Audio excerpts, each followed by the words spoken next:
I appreciate the presentation and the volunteer efforts as well as, and including our executive director, Kim Kimbrough. I've just got a few questions that I imagine that I'll just need to meet with the executive director. I'd like to share some of those questions I'm going to ask. One being, there are 6,589 free, no-charge public parking spaces within the downtown parking management district.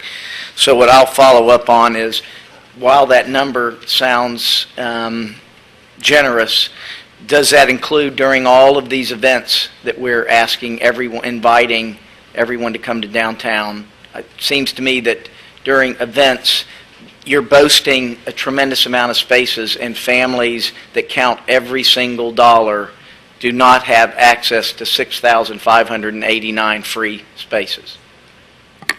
Actually, during events, that number is even higher. Okay. The number of total spaces that during events that are paid really never is more than 3 off-street facilities. Now, we can't speak to what the private lots do and what the private contractors do. You've all seen the little pink signs that say $5. That's not right. That's not us. Ours are $3. All of our special event rates are $3 because we're not in this to make money. We're in this to cover the cost of doing what we're doing and to enhance the experience of being downtown. So that includes the garages. Oh, yeah. That we have. I think we have an opportunity, if not a responsibility, to do a significantly better job of lighting, advertising, notifying the users of downtown. How do you get to these garages? PensacolaParking.com. You know what, Kim? I'm sorry. A lot of people just don't even have computers. It's just, these are mom and dad, and they're looking. I'm just saying, what I hope that we can do is establish a much better way for those concentrated parking areas to feel very accessible. Not saying you're guilty. Okay, wayfinding program with signage, with public signage, public parking on it would be very helpful. Right. Well, I've got my ideas on that too, as you well know. We've got a few public relations problems. Perception is reality, as we've all heard.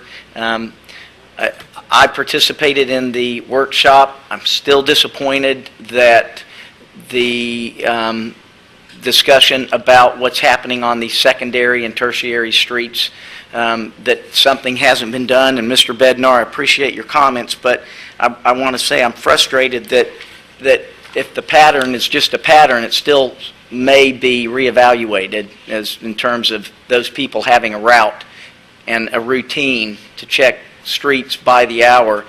Perhaps that pattern right now is dysfunctional in relationship to the unused capacity. And I have been documenting for months the vacancy of Jefferson Street, for instance, both sides from 8 a.m. all the way through. It doesn't warm my soul to see those vacancies all day long. So regardless of tickets or no tickets, when I see all that, that's a sign of an anemic daytime downtown. I would like you to provide the list for me, the net number of new businesses since 2005, and have an understanding of, again, the boundaries. I need to be enlightened. And finally, to follow up on Councilwoman DeWeese's comments, that back in angled parking, I too recall that it was implemented with a promise that it would be revisited.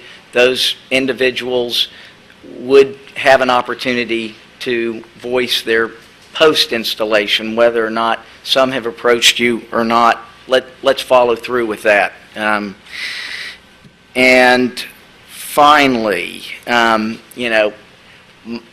maybe I like to think that I'm a glasses half full person, but in terms of the number of vacancies downtown, or I should say some that are just so troubling because of the extended period of the vacancy, I'm hoping that when you provide me a list of the, as I get more educated about the 80,000 square feet and then other vacant properties, for instance, above the post office, I know the owners. It's been vacant for more than 25 years. Coincidentally, used to be the DIB office.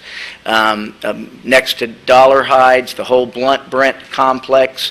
It's a sad commentary in terms of being in the heart of downtown and for decades virtually vacant.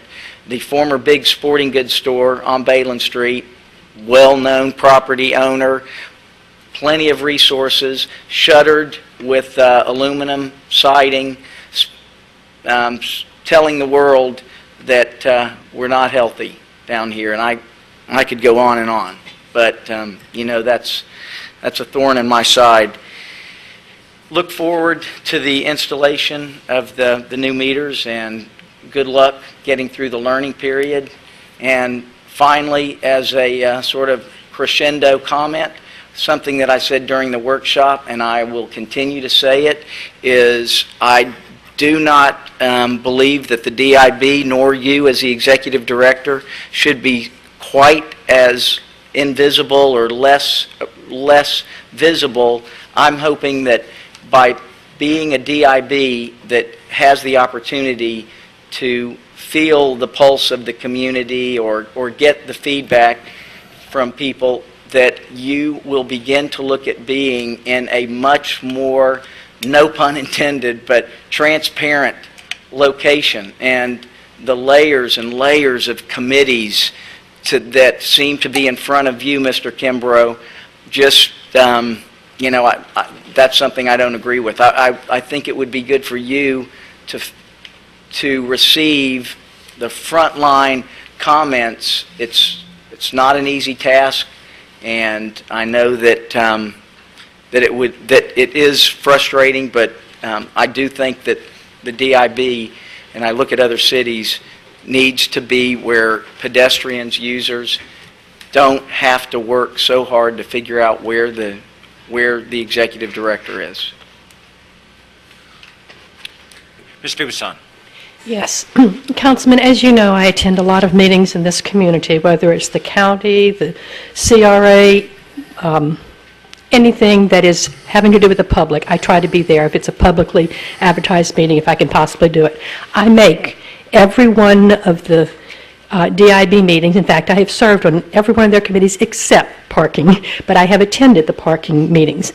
Without a doubt, the executive director's presence at the meeting would unquestionably be almost at every single meeting in which there is a formal meeting of the DIB. He is there. Secondly, I have worked in Belmont de Villiers for quite a while, and Mr. Kimbrough took the lead in working with the groups from there in how we could tie Belmont de Villiers development to downtown, and working with the north end of Palafox, particularly to make it into a transitional mode so that people would identify both sections of the historical downtown Pensacola. I have watched these individuals spend hours. They get there for meetings at 7:30 in the morning, 8 o'clock in the morning, and they stay until the business is finished.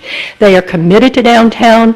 They put their own personal businesses aside in order to provide opportunities for the whole population. They put their money into sponsoring the events that go out in the name of the DIB until they are strong-armed into doing them for specific individuals' purposes, and then they give their volunteer time in order to make those things happen for those individuals who have made promises in the name of downtown. I believe without a doubt that this council needs to thank the DIB every time you turn around, and where the parking issues are concerned, we need to recognize that any change is painful to anyone. There's a book, Who Moved My Cheese, which perfectly illustrates that until we get used to change, we're going to say it's somebody else's fault, and we're going to demonize whoever made the change.